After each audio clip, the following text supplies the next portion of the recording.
أعوذ بالله من الشيطان الرجيم بسم الله الرحمن الرحيم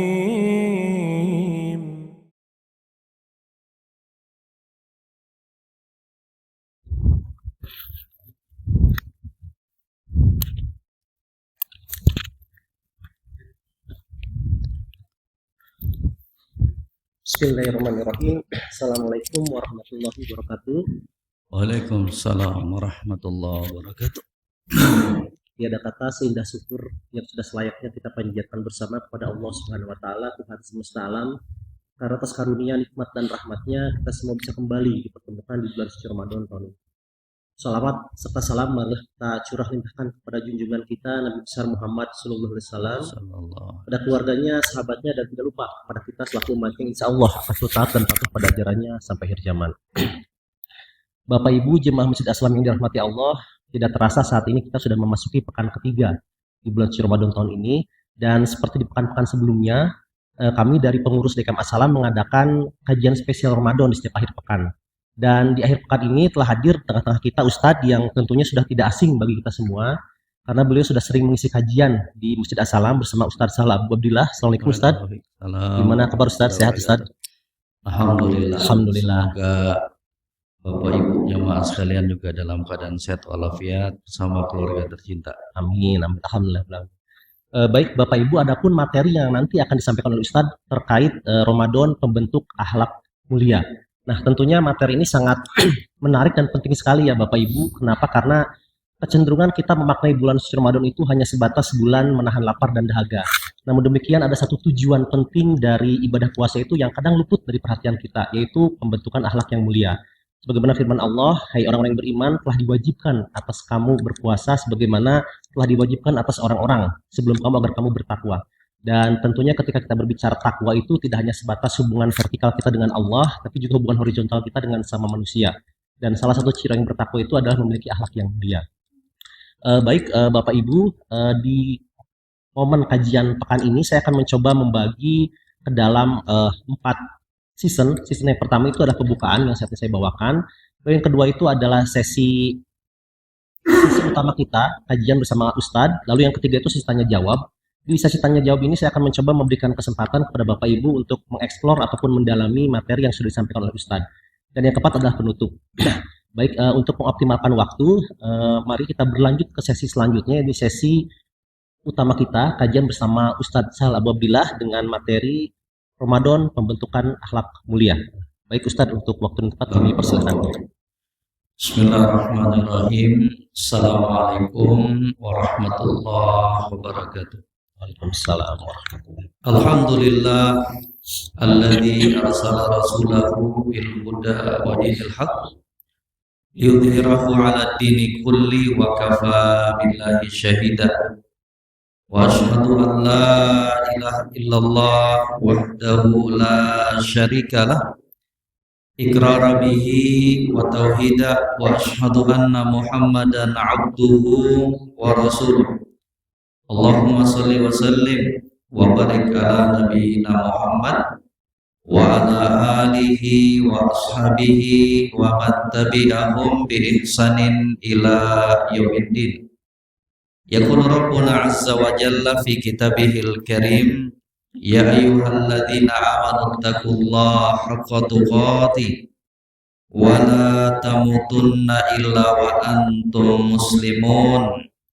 Ya ayuhan nasu taqu rabbakumul ladzi khalaqakum min nafsin wahidah wa khalaqa minha zawjaha wa batha minhuma rijalan katsiran wa nisaa'a wattaqullaha alladzi tasaaluna bihi wal arham innallaha kana 'alaikum raqiba. Amma ba'd. Alhamdulillah, itulah ucapan yang paling pantas untuk memulai dan membuka acara kita di subuh hari berbahagia ini. Terus kita sandarkan semua nikmat hanya berasal dari Allah. Semoga salawat dan salam senantiasa tercurahkan kepada junjungan kita Nabi Muhammad Sallallahu Alaihi Wasallam, pada keluarga beliau, kepada para sahabat dan orang-orang yang mengikuti jejak beliau hingga akhir zaman kelak. Alhamdulillah, sebelumnya mengucapkan jazakumullah khairan dan terima kasih banyak atas kesempatan yang telah diberikan untuk kita sama-sama saling mengingatkan dalam perkara kebaikan, untuk kita sama-sama berupaya menyirami hati dan iman kita. Karena kalau nggak disiram, bisa kering tuh iman. Karena kalau iman dan hati ini nggak disiram dengan nasihat-nasihat yang berasal dari Al-Quran dan hadis Nabi Sallallahu Alaihi Wasallam, dikhawatirkan nantinya bisa layu dan mati. Kalau hati dan iman sudah layu dan mati, bahaya nanti, bahaya. Maka alhamdulillah di hari-hari yang mulia ini, yang kita masih berada di bulan yang penuh dengan keberkahan ini, Allah masih melimpahkan beragam nikmat dan karunia-Nya kepada kita semuanya. Jemaah yang kami muliakan, kalau bisa diistilahkan, kita itu sudah masuk di putaran yang kedua. Putaran yang kedua, putaran semifinal. Sudah lewat babak penyisihan. 10 hari pertama itu ibaratnya babak penyisihan. Kita sekarang masuk di babak yang kedua, babak semifinal. Kalau sebuah pertandingan kan masuk semifinal kan lebih serius lagi, jawab, betul nggak? Betul nggak? Nah, kalau masuk di babak semifinal lebih dikencangkan lagi latihannya, apalagi nanti masuk di babak final di 10 hari terakhir bulan Ramadan, yang merupakan puncak dari semua ibadah-ibadah yang kita lakukan kepada Allah. Jadi jangan lengah. Nasihat untuk diri pribadi dan kepada Bapak Ibu sekalian, jangan buka celah bagi syaitan untuk memporak-porandakan pertahanan iman kita. Bahaya tuh, ya. Ini aja dari sekarang kita sudah kepikiran baju baru, persiapan mudik dan lain sebagainya. Padahal kita udah mau masuk babak final, ya. Artinya betul-betul kita jadikan momentum 10 hari terakhir bulan Ramadan itu sebagai puncak dari kegiatan ibadah kita. Karena demikianlah tuntunan dari junjungan kita Nabi Muhammad Sallallahu Alaihi Wasallam. Di 10 hari terakhir bulan Ramadan, justru Nabi Muhammad Sallallahu Alaihi Wasallam betul-betul fokus beribadah.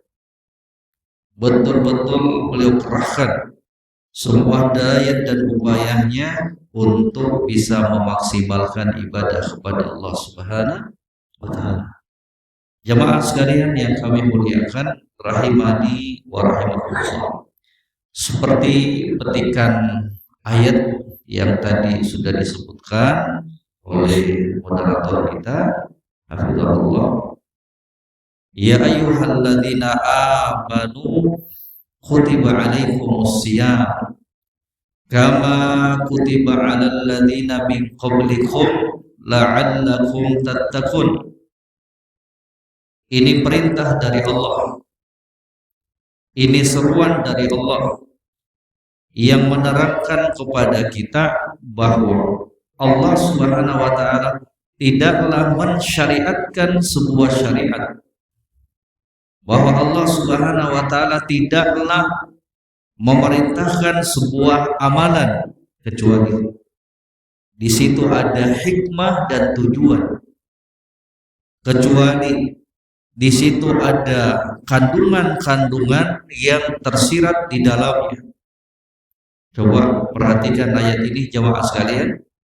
Ya ayyuhalladzina amanu kutiba alaikumus shiyam kama kutiba 'alal ladzina min qablikum la'allakum tattaqun. Wahai orang-orang yang beriman, panggilan, perintah untuk kita semua, orang-orang yang ngaku beriman kepada Allah. Kutiba alaikumus siyam, telah diwajibkan kepada kalian puasa Ramadan.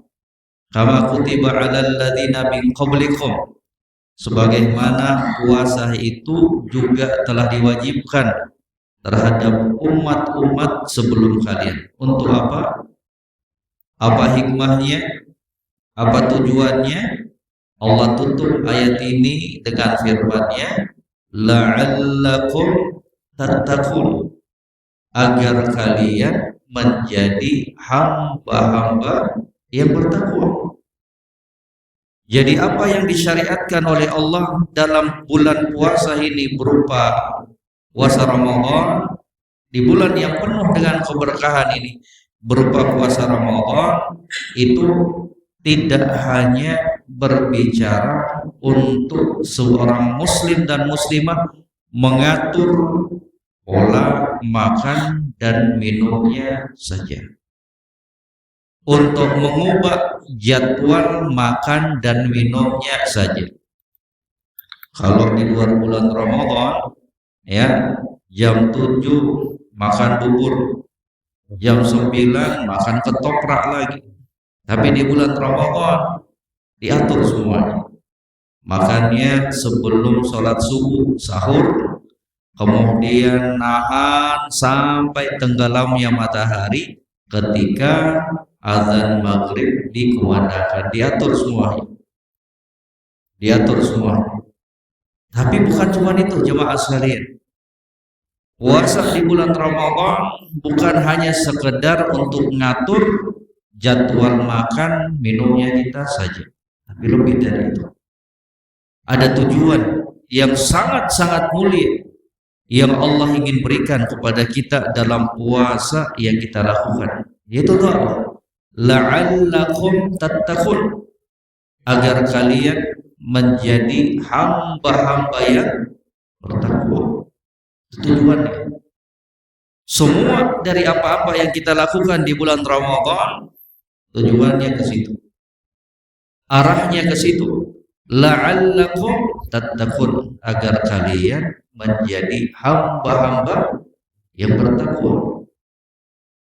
Hamba-hamba yang bertakwa tersebut bukan hanya hamba-hamba yang fokus beribadah kepada Allah doang, yang hanya menjaga hubungan dengan Allah saja, yang dikenal dengan istilah hablum minallah, menjaga hubungan dengan Allah. Itu bagus, jaga sholat, sedekah, puasa, dan lain-lain segala.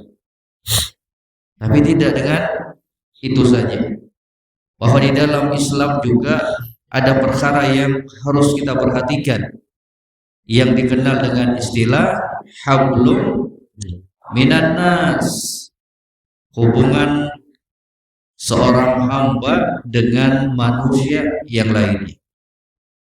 Bahwa untuk masuk ke dalam surga Allah tidak cukup bagi seorang hamba untuk memperhatikan hubungannya dengan Allah saja. Tidak cukup bagi seorang hamba untuk memperhatikan ibadah-ibadahnya kepada Allah, tapi lebih dari itu. Untuk bisa masuk ke dalam surga Allah, seorang hamba juga harus memperhatikan interaksinya dengan sesama makhluk ciptaan Allah Subhanahu wa Ta'ala. Itulah yang akan kita dapatkan ya di puasa Ramadan ini. Bahwa satu perkara yang harus diperhatikan dalam membangun hablum minan nas, hubungan dengan manusia yang lainnya, adalah apa? Akhlak. Akhlak yang mulia. Maka tidak akan terbentuk hubungan yang baik di antara sesama manusia kalau tidak dibangun dan tidak disertai dalam muamalah dan interaksi mereka itu dengan apa? Akhlak yang mulia. Betul enggak jemaah sekalian? Berapa banyak pertengkaran, berapa banyak permusuhan, berapa banyak pertikaian muncul dan lahirnya dari apa? Akhlak yang jelek. Berapa banyak rusak hubungan di antara sesama kaum muslimin, rusak hubungan di antara sesama manusia. Kenapa? Karena akhlak yang jelek. Betul atau benar jemaah sekalian? Itu sumbernya dari apa? Akhlak-akhlak yang jelek. Makanya jemaah yang kami muliakan, pas banget momentum Ramadan ini kita jadikan sebagai momentum untuk membentuk akhlak-akhlak yang mulia pada dirinya kita.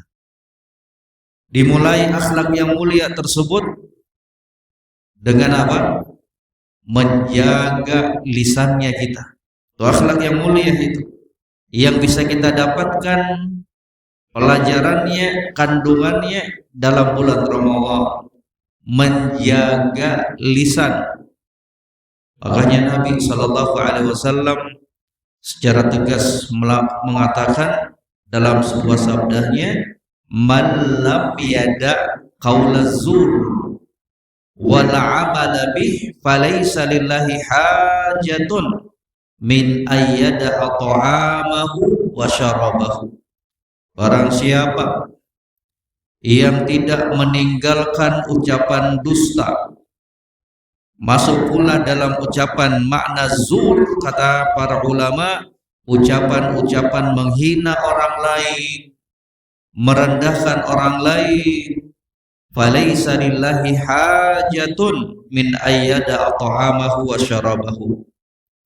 Untuk hamba-hamba yang berpuasa tapi tidak menjaga lisannya, tidak menjaga mulutnya, puasa tapi dusta, puasa tapi remehkan orang lain, puasa tapi caci maki orang lain, puasa tapi menghina orang lain, menghardik orang lain. La ilaha illallah.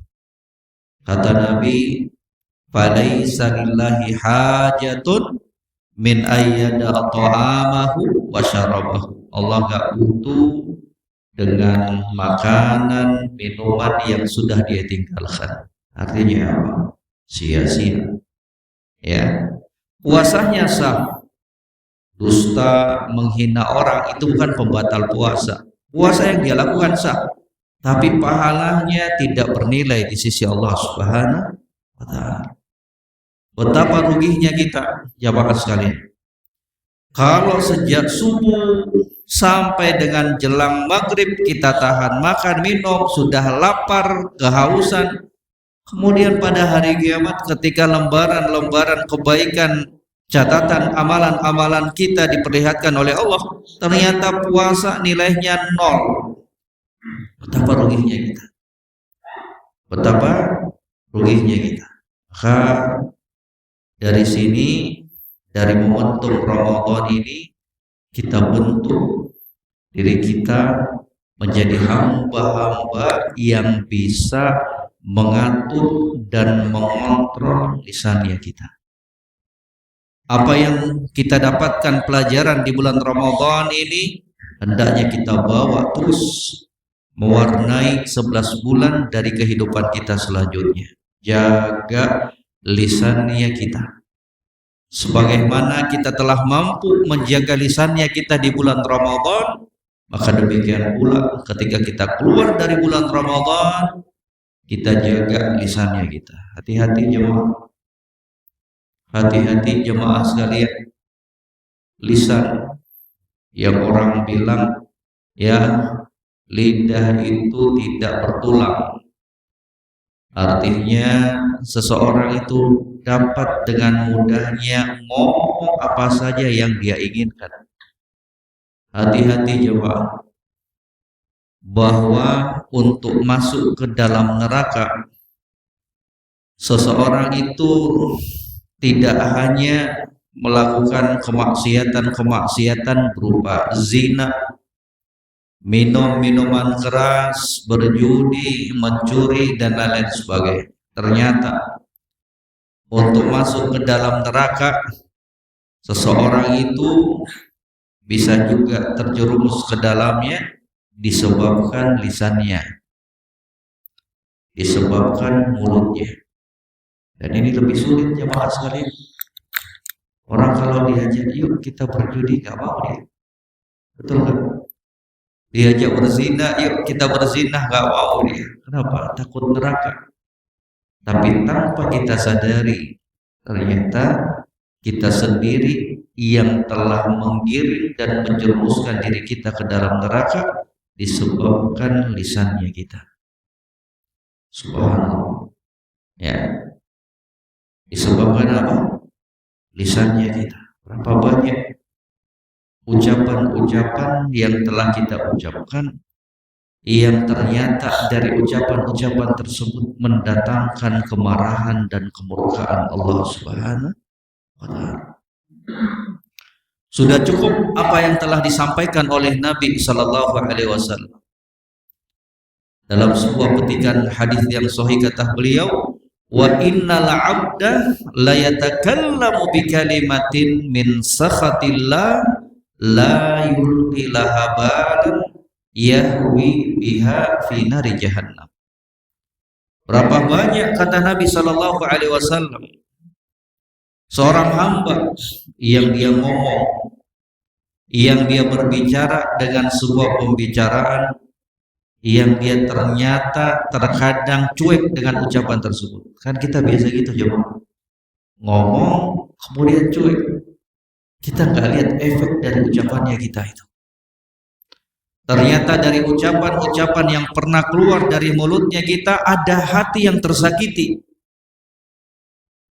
Ternyata dari ucapan-ucapan yang kita keluarkan dari mulutnya kita ada yang menyebabkan saudaranya kita nggak bisa tidur.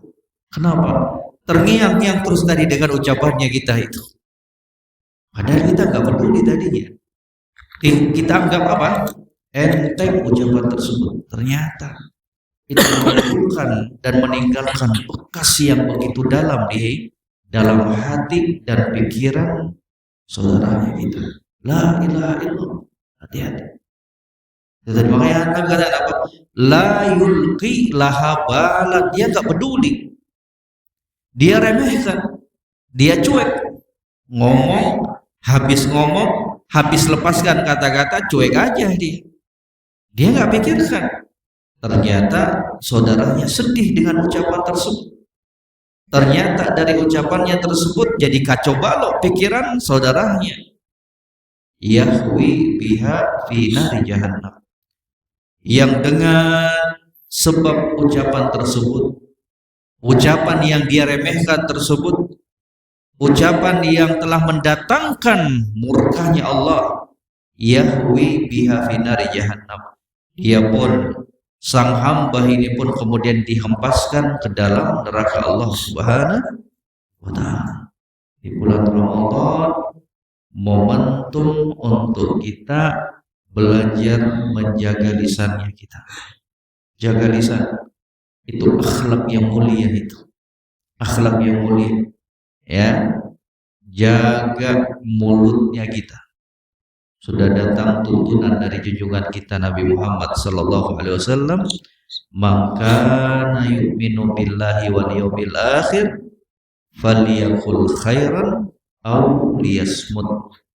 Barang siapa yang beriman kepada Allah dan hari kiamat, hendaknya dia mengucapkan ucapan yang baik ataukah diam. Ya, subhanallah. Ya, diam. Ucapkan yang baik ataukah diam. Sebelum ngomong, pikirin dulu. Sebelum ngomong, berpikir dulu, ini baik enggak? Kalau baik, silakan ucapkan. Kalau jelek, maka ditahan. Jangan diucapkan. Ini pembentukan akhlak yang mulia yang bisa kita dapatkan di bulan Ramadan. Akhlak yang berikutnya, dari akhlak-akhlak yang bisa kita petik dalam momentum Ramadan ini adalah akhlak untuk kita selalu bersyukur kepada Allah Subhanahu wa Ta'ala. Menjadi hamba-hamba yang selalu bersyukur kepada Allah Subhanahu wa Ta'ala. Asyakir, ya, hamba-hamba yang selalu bersyukur kepada Allah Subhanahu wa taala. Apa yang kita rasakan jemaah dari kelaparan dan kehausan itu berlangsung cuma sebulan doang. Itu pun dari subuh sampai maghrib.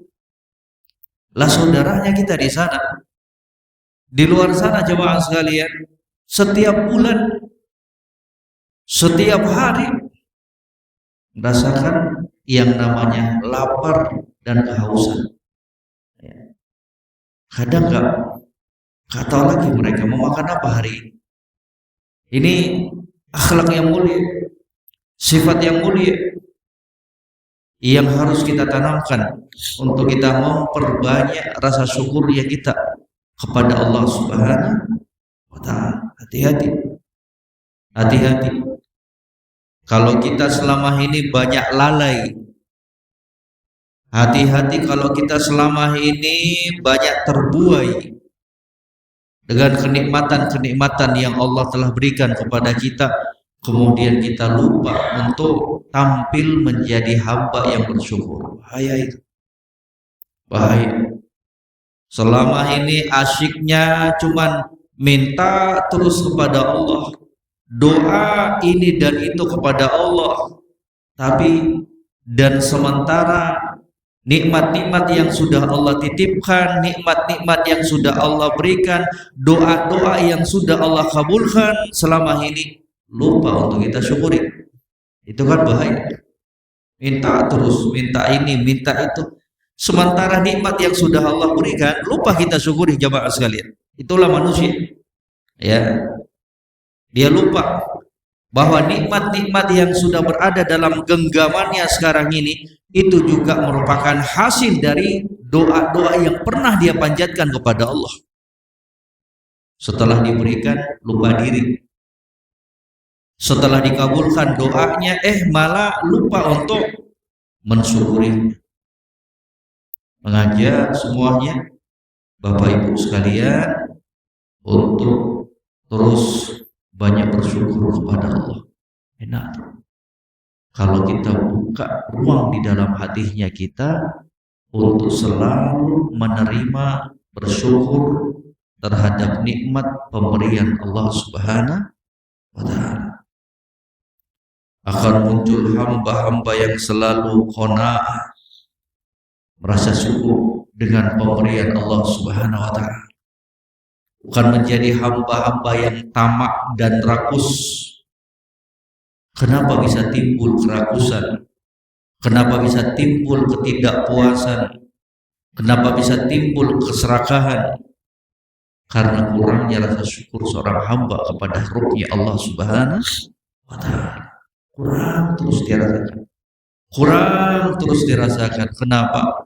Karena dia buta terhadap nikmat-nikmat yang sudah Allah berikan kepadanya. Makanya gak puas-puas. Makanya sungguh luar biasa apa yang telah dibimbingkan oleh Nabi Sallallahu Alaihi Wasallam dalam sabdanya, hadis yang sering kita dengarkan, unzuru ila man asfala minkum wa la tanzuru ila man huwa fawqakum fahuwa ajdaru alla tazdaru nikmatallahi alaikum. Lihat ke bawah dalam urusan dunia, lihat ke bawah, jangan lihat ke atas, kata Nabi. Kalau kalian lihat ke bawah dalam urusan dunia, maka itu akan membuat kalian tidak akan pernah meremehkan nikmat-nikmat Allah Subhanahu wa taala. Hari ini kita makan soto Betawi, alhamdulillah. Soto Betawi, alhamdulillah. Ya, tengok di sebelah kiri kanan rumah kita, ternyata ada tetangga yang cuma makan nasi dengan telur doang.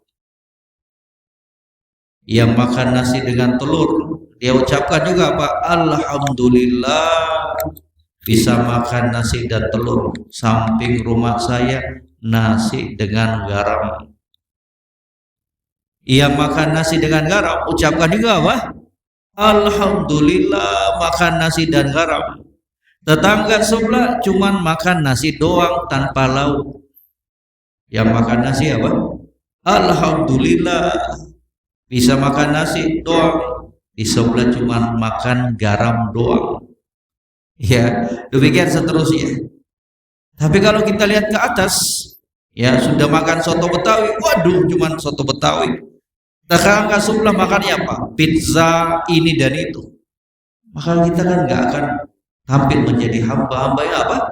Bersyukur. Yang ada cuman keluh kesah. Yang ada cuman apa? Mengeluh. Ini akhlak yang jelek. Ini sifat yang jelek. Orang-orang yang terbiasa mengeluh terhadap apa-apa yang telah diberikan oleh Allah Subhanahu wa Ta'ala. Jadi kita akan menjadi hamba-hamba yang bahagia kapan itu? Kalau kita tampil menjadi hamba-hamba yang selalu bersyukur terhadap nikmat pemberian Allah Subhanahu wa Ta'ala. Gampang itu. Bahagia itu mudah sekali. Bahagia itu gampang sekali untuk kita raih. Salah satunya apa? Syukuri semua apa-apa yang telah Allah anugerahkan dan berikan kepada kita. Bahagia kita itu. Bahagia. Alhamdulillah. Bahwa Allah Subhanahu wa Ta'ala itu jamaah sekalian enggak pernah salah di dalam memberikan takaran nikmat kepada hambanya. Itu poin yang harus kita tanamkan itu. Itu perkara yang harus kita sadari. Allah itu tidak pernah salah di dalam memberikan porsi jatah rezeki kepada hamba-hambanya. Jadi nggak usah protes, nggak usah ngeluh, itu aja. Tolong diingat-ingat pesan untuk kita semuanya. Allah itu nggak pernah salah, Allah itu nggak pernah keliru di dalam membagikan porsi dari rezeki masing-masing hamba. Allah nggak pernah salah dan keliru. Ya, kalau selama ini Bapak Ibu doanya kita menjadi orang kaya, menjadi orang yang sukses, ya, kemudian Allah belum kabulkan, ataukah Allah tidak kabulkan, udah berbaik sangka aja kepada Allah, nggak usah protes. Karena bisa jadi kekayaan, bisa jadi ini dan itu dari pangkat dan jabatan, itu nggak pas dan kurang cocok untuk kita, terlalu gede. Ya, bisa jadi dengan kekayaan tersebut akan membuat kita terlena. Bisa jadi pangkat dan jabatan tersebut kemudian membuat kita lupa diri, menjadi orang-orang yang sombong. Karena kalau sang hamba ini menjadi rakyat biasa, menjadi orang biasa, dia baik muamalahnya, interaksinya, sopan santunnya kepada orang lain. Giliran naik, pangkatnya naik, jabatannya naik, status ekonominya naik, belum tentu sikap dan akhlaknya dia ketika berada dalam ekonomi yang pas-pasan bakalan sama dengan akhlak dia ketika menjadi orang yang telah dilapangkan hartanya oleh Allah. Muncul kesombongan, muncul sifat merendahkan orang lain, kan itu nggak baik buat kita. Wa asa an takrahu syai'an wa huwa khairul lakum. Kata Allah, bisa jadi ada perkara yang tidak kamu sukai, tapi itu baik buat kamu. Wa asa an tuhibbu syai'a wa huwa syarrul lakum. Dan bisa jadi ada kebaikan-kebaikan, kenikmatan-kenikmatan, ya, tapi apa kata Allah, itu nggak baik buat kamu. Wallahu ya'lamu wa antum la ta'lamun. Kalian nggak tahu, kata Allah. Kalian nggak tahu, wahai hamba-hambaku. Yang tahu itu cuma Allah Subhanahu wa Ta'ala. Ingin bahagia, mari terus menjadi hamba-hamba yang bersyukur. Alhamdulillah.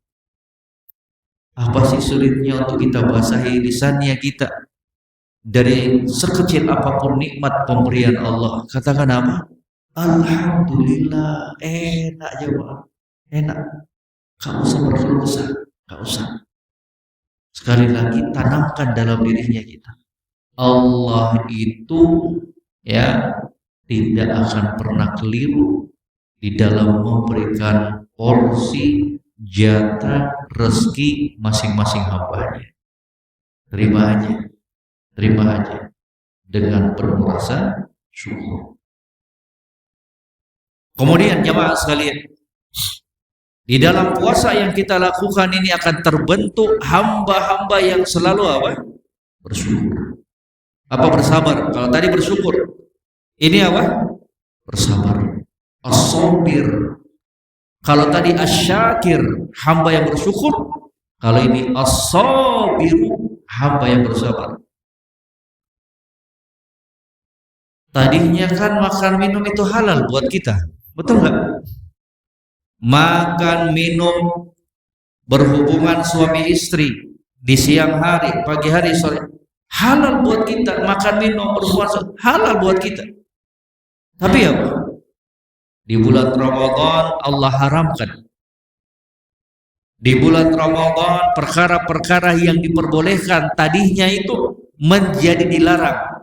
Itu kan membutuhkan apa itu? Kesabaran. Coba kalau kita nggak sabar, makan kita, minum kita di siang hari.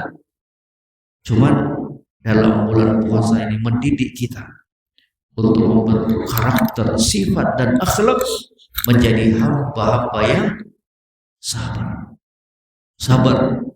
Sabar di dalam menjalankan ketaatan kepada Allah.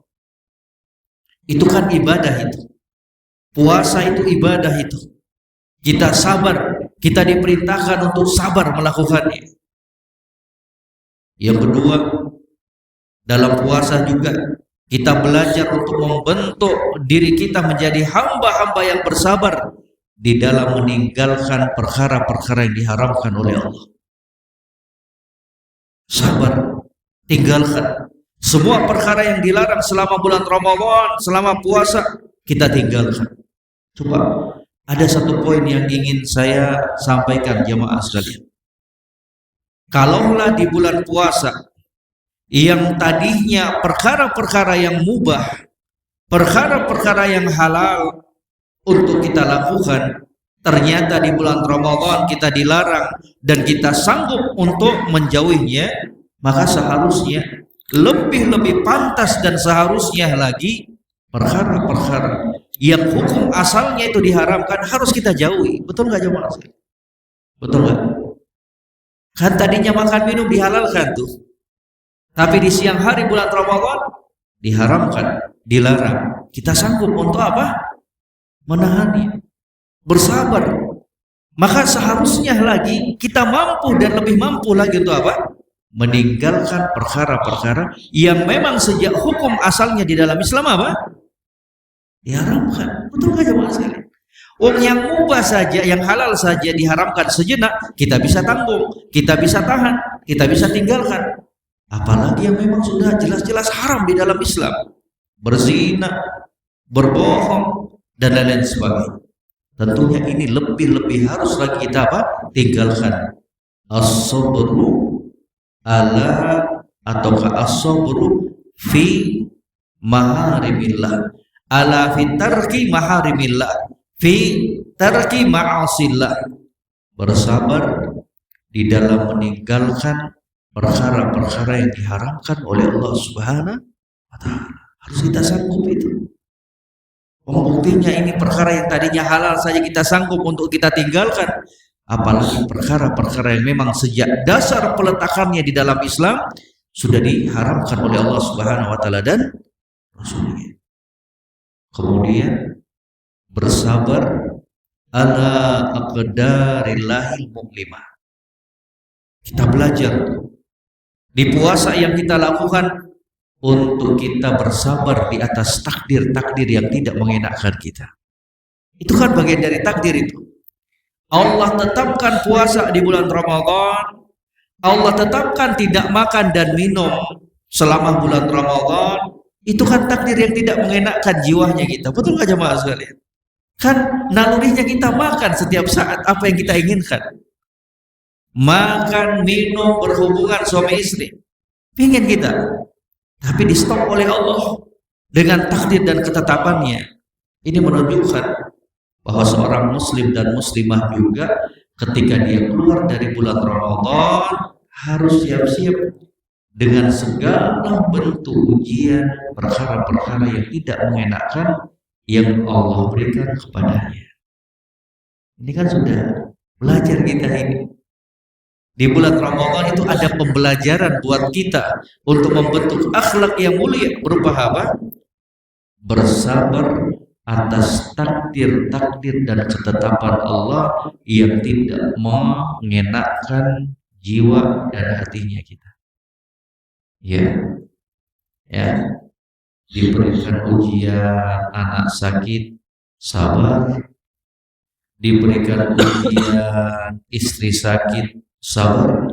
Diberikan ujian suami sakit, sabar. Diberikan ujian kematian orang tua, keluarga, orang-orang yang kita cintai, sabar.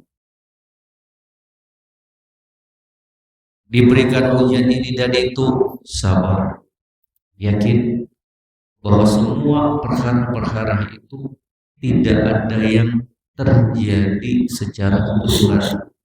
Karena semuanya sudah tercatat rapi dalam takdir Allah 50.000 tahun sebelum diciptakannya langit dan bumi. Kita bisa berkumpul di subuh hari ini bukan agenda sebulan 2 bulan, bukan. Tapi memang sudah tercatat 50.000 tahun yang lalu sebelum penciptaan langit dan bumi. Jadi sabar itu tetap kita butuhkan selama kita hidup, bukan ketika kita berada di bulan Ramadan saja. Ya. Kemudian jemaah sekalian yang kami muliakan, sampai jam berapa? Masya Allah. Kemudian dalam puasa Ramadan yang kita lakukan dalam momentum Ramadan ini akan terbentuk pula akhlak yang mulia berupa apa? Rasa empatinya kita kepada orang-orang miskin. Akhlak yang mulia. Kita lebih care, kita lebih peduli dengan saudara-saudaranya kita yang Allah Subhanahu wa taala takdirkan mereka berada di bawah garis kemiskinan. Ekonominya pas-pasan. Harus kita empati kepada mereka. Harus kita peduli kepada mereka. Kalau bukan kita, siapa lagi yang akan memperhatikan mereka? Mereka itu saudara-saudaranya kita. Jangan cuek. Jangan rada nggak peduli. Harus kita tumbuhkan itu. Rasa empatinya kita. Rasa sayangnya kita kepada orang-orang miskin yang berkekurangan. Kata Nabi Shallallahu Alaihi Wasallam, innama tunsaruna wa turzaquna lidu'afaikum. Allah bantu kalian, Allah berikan rezeki kepada kalian bisa jadi karena apa? Kehadiran orang-orang yang miskin di antara kalian. Bantu mereka, sisihkan hartanya kita untuk mereka, perhatikan mereka, jangan cuek. Ada tetangganya yang kurang mampu, cuek aja. Bahkan ya baru-baru ini kita dapatkan kabar ada orang yang digebukin sama tetangganya sendiri gara-gara nyuri 2 labu kalau nggak salah ya. Subhanallah ya. Walaupun nyuri itu haram, tapi tolong kita lihat dari sisi kemanusiaan. Kok bisa? Dia itu nyuri bukan untuk memperkaya diri. Dia itu nyuri dalam rangka untuk apa? Memastikan kelangsungan hidupnya. Walaupun itu salah dalam Islam. Cuma kan setidaknya kita harus cek dulu kenapa dia. Apa yang membawa dia sampai melakukan perkara yang diharamkan yang tercela. Tanya dulu. Ternyata kita yang kurang memperhatikan keadaan saudara-saudaranya kita. kurang respect kita. Ya, mentang-mentang di rumahnya sudah tidur enak, ada AC, makanan perlu, mau makan ini dan itu ada semuanya. Akhirnya dia lupa untuk memperhatikan orang-orang yang berada di luar rumahnya, memperhatikan orang-orang di sekitaran tetangganya.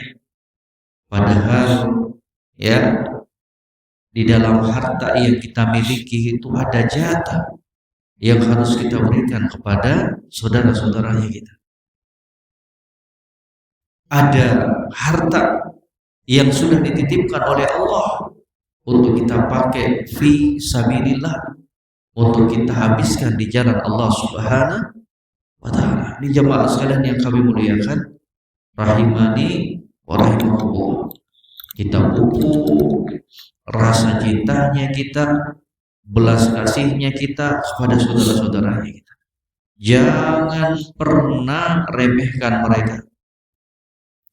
Apalagi orang-orang miskin yang taat kepada Allah Subhanahu wa taala. Apalagi orang-orang yang tidak berkecukupan, yang mereka selalu menjaga hubungan baik dengan Allah Subhanahu wa taala. Hati-hati. Karena bisa jadi mereka kurang beruntung di dunia tapi tidak untuk kehidupan akhiratnya.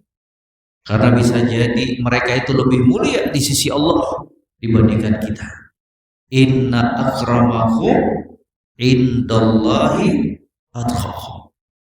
Yang paling mulia di sisi Allah di antara kalian adalah orang-orang yang paling bertakwa kepada Allah Subhanahu wa taala.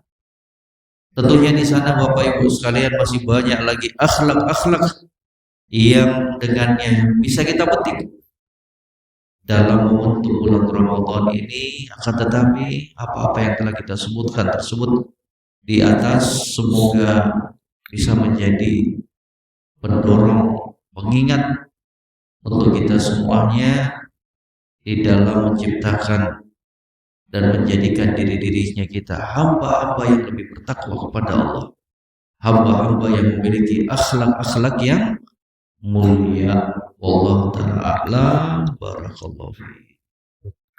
Jazakallahu khairan Ustaz. Oh iya, barakallahu fiik. Atas materinya yang sangat luar biasa. Baik Bapak Ibu jemaah Masjid Salam, sesi kedua alhamdulillah sudah kita laksanakan. Saat ini kita memasuki sesi ketiga, yaitu tanya jawab. Saya berikan kesempatan kepada Bapak Ibu yang mungkin ingin mendalami materi yang tadi sudah disampaikan oleh Ustadz. Saya persilahkan, silakan. Ayo Bapak Ibu, ada yang mau ditanyakan atau sudah ngantuk-ngantuk? Oh ya, ada Ibu di belakang, silakan Ibu ya. Ayo Ibu, silakan Ibu. Tunggu Ibu, pakai mic ini Ibu.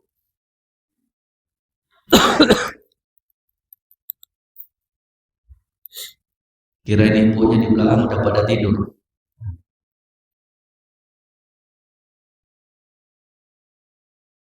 Apalagi masjidnya makin sejuk ini, alhamdulillah. Waalaikumsalam warahmatullahi wabarakatuh. Sehat selalu buat ibu sekeluarga.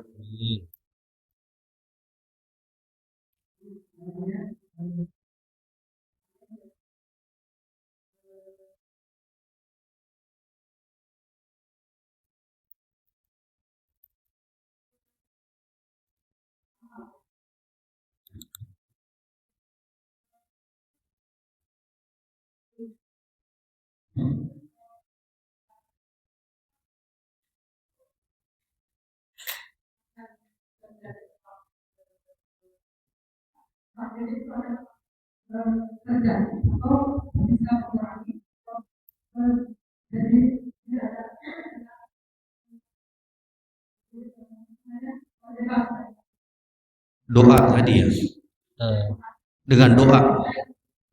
Iya, masya Allah, barakallahu fiik Ibu. Kata Ibu, mungkin yang lainnya nggak dengar, ya ataukah tersamarkan suaranya, saya ulangi. Katanya Ustadz tadi sampaikan bahwa apa-apa yang terjadi di dunia ini itu 50.000 tahun yang lalu sudah ditetapkan oleh Allah Subhanahu wa taala. 50.000 tahun sebelum diciptakannya langit dan bumi sudah tetap semuanya, ya. Sudah tercatat rapi di Lauhul Mahfuz. Sudah dicatat semuanya, ya. Di dalam sebuah hadis yang sahih kata Nabi sallallahu alaihi wasallam, Allah sampaikan kepada kolam. Kolam itu pena pencatatan. Katanya uktub, wahai pena, wahai kolam uktub, ya, tulis. Ya, kata pena ini, penanya bisa ngomong. Dan Allah Maha mampu semuanya. Katanya, ya Rabb, madza aktub? Wahai Rabbku, apa yang aku tulis? Kata Allah Subhanahu wa taala, uktub maqadiral khalq, tulis semua takdir-takdir makhluk, semua ya sudah tersusun rapi. Di dalam hadis yang lainnya juga disebutkan, tidaklah ada yang bisa mengubah takdir illa doa, kecuali doa, ya. Kok seakan-akan kontradiksi, kok seakan-akan bertentangan. Satunya menyatakan bahwa takdir itu sudah tercatat rapi, tersusun indah. Yang satunya lagi Nabi sampaikan bahwa takdir itu tidak akan berubah kecuali dengan doa. Gimana cara mengkompromikannya? Gimana cara menggabungkannya? Kata para ulama, ya, kedua hadis ini sama sekali enggak kontradiksi. Ya. Kedua hadis ini sama sekali tidak bertentangan.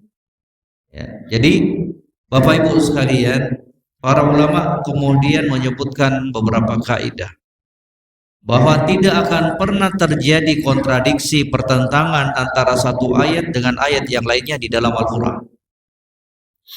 Tidak akan pernah didapatkan kontradiksi pertentangan antara satu ayat di dalam Al-Qur'an dengan hadis-hadis Nabi sallallahu alaihi wasallam yang sahih.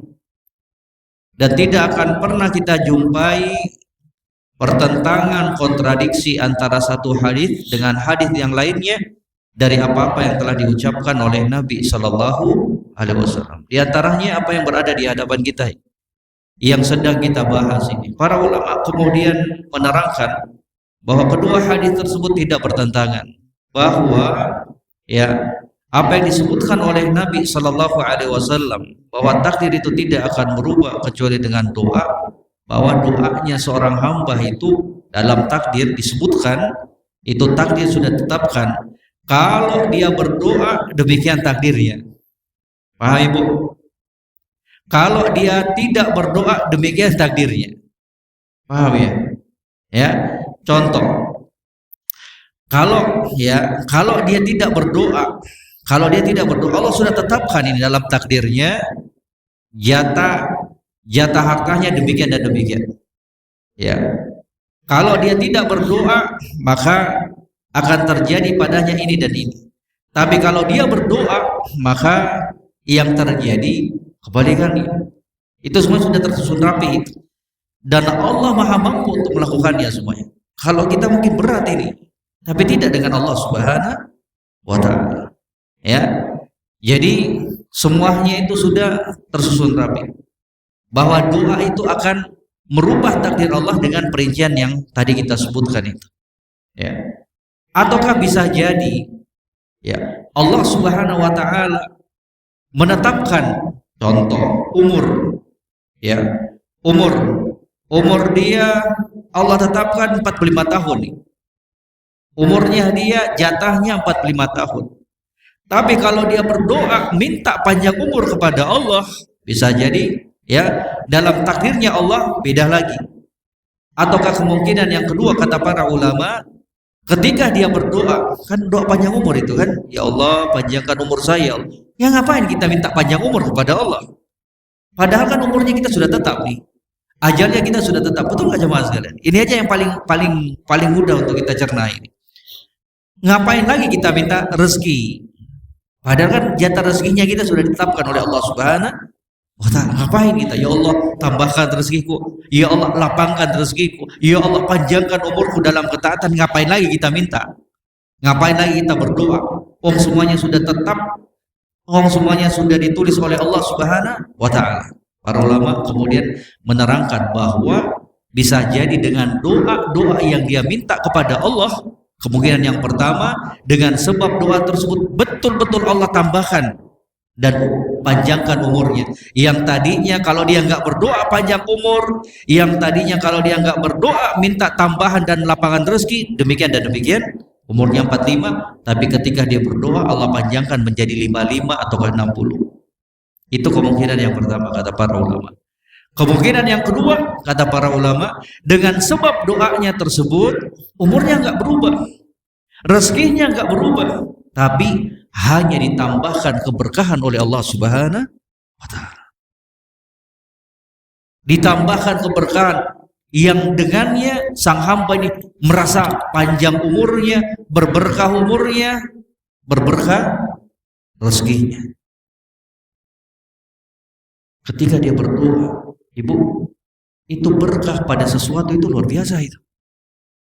Keberkahan pada sesuatu itu luar biasa itu. Bisa jadi seorang pegawai sama-sama gajinya 20 juta per bulan. Tapi tidak dengan keberkahan yang Allah berikan kepadanya. Betul nggak? Betul nggak Bapak Ibu? Sama-sama gajinya 20 juta. Tapi yang satu Allah berikan keberkahan. Seakan-akan banyak. Dia rasakan banyak. Banyak kenapa? Karena dia puas. Karena terasa cukup. Ini 20 juta. Allah nggak barengi padanya keberkahan. Yang muncul apa? Kekurangan, ketidakpuasan, keserakahan, ketamakan. Itu buah dari berkah itu. Makanya minta selalu doa, selalu keberkahan itu penting sekali itu. Berkah pada umurnya kita, berkah pada rezekinya kita, berkah pada keluarganya kita, berkah pada waktunya kita. Orang umurnya sama 45 tahun, tapi kok orang ini yang 45 tahun ini terasa umurnya itu panjang. Orang selalu memberikan pujian padanya. Kenapa? Karena dia isi umurnya yang singkat itu yang 45 tahun ini dengan beragam kebaikan. Beda dengan yang tadi. Yang ada cuma kemaksiatan, ganggu orang. Akhirnya kan beda itu. Kualitasnya. Kuantitasnya sama 45. Angkanya sama 45. Tapi tidak dengan keberkahan yang telah dititipkan oleh Allah Subhanahu wa Ta'ala. Jadi demikian cara menggabungkannya. Bahwa doa itu sangat-sangat penting. Jangan kemudian kita pasrah. Gak boleh. Dalam Islam itu tercelah. Makanya Nabi SAW ketika berada di hadapan para sahabat, kan ada di antara mereka yang mengatakan, ya Rasulullah. Ya kata Nabi SAW. Awalnya Nabi ngomong di depan para sahabat ketika itu, ma minkum min ahadin illa qad kutiba lahu maq'adahu finnar aw fil jannah. Tidaklah salah seorang di antara kalian kecuali semuanya sudah ditulis, ditetapkan tempat duduknya di surga ataukah neraka. Paham Bapak Ibu? Iya. Kan sudah ditetapkan nih. Ngapain lagi? Kata para sahabat, ya Rasulullah, afala nattakilu. Kalau semuanya sudah ditetapkan tempat duduknya, bagiannya di surga ataukah neraka, kalau gitu kita pasrah aja. Pasrah saja, jalanin aja. Kata Nabi SAW apa? Ya, i'malu wa kullu muyassarin lima khuliqalah. Tetap kalian berusaha beramal, jangan pasrah. Ya, bangun sholat subuh agak telat, kayaknya saya penduduk neraka ini. Udahlah sekalian aja lah tidur. Ya, gak boleh kita pasrah. Gak boleh kita berprasangka buruk kepada Allah Subhanahu wa Ta'ala. Berusaha. Ya sama dengan ini. Kok seret banget ya rezekinya saya. Ngapain kita berdoa? Ya doa aja, doa. Itu bagian dari amalan. Itu bagian dari usahanya kita. Doa. Bisa jadi dengan doa-doa yang kita panjatkan tersebut, ya rezekinya kita yang seret menjadi lancar. Penyakit-penyakit yang selama ini menimpa kita, alhamdulillah Allah sembuhkan. Jadi doa itu tidaklah membawa kecuali kebaikan untuk seorang hamba dalam kehidupannya di dunia dan di akhirat. Doa itu luar biasa. Doa itu luar biasa. Wallahu ta'ala a'lam. Barakallahu fi. Dipahami Ibu? Barakallahu fi. Ada yang lainnya? Mungkin satu lagi Ustadz, Iya, pertanyaan dari satu saya lagi. Ustadz. Ini kaitannya terkait materi kita Ustadz, terkait Ramadan, pembentukan akhlak mulia Ustadz. Yang saya tanyakan Ustadz, bagaimana cara kita untuk menjaga kualitas akhlak Ustadz yang sudah kita latih, yang sudah kita bangun selama bulan Ramadan agar bertahan di bulan-bulan selanjutnya Ustadz.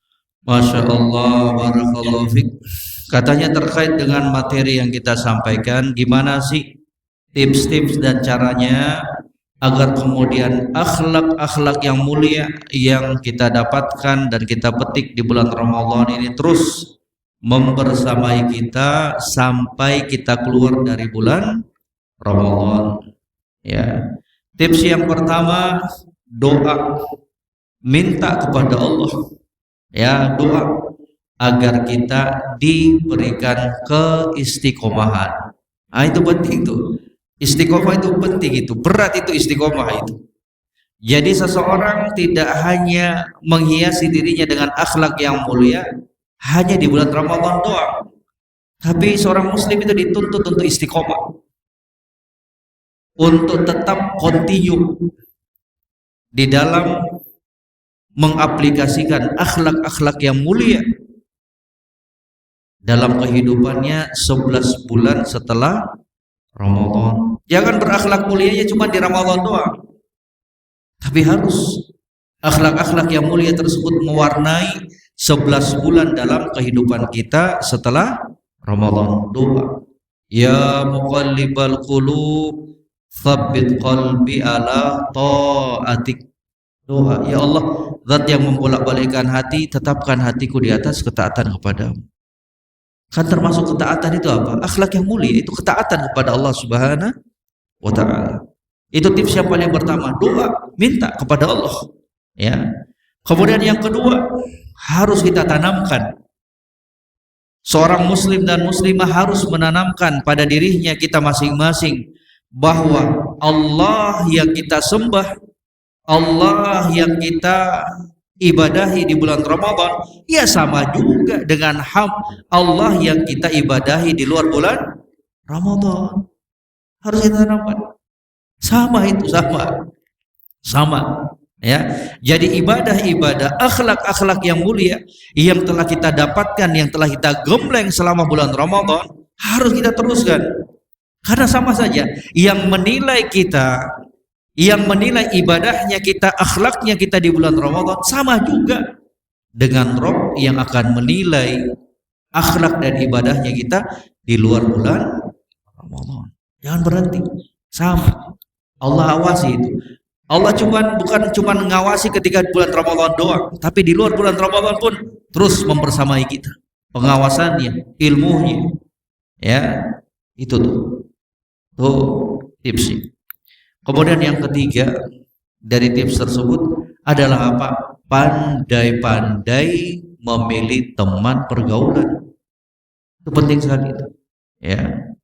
Teman-teman pergaulan yang mereka itu taat kepada Allah, atau istilah kerennya apa? Circle.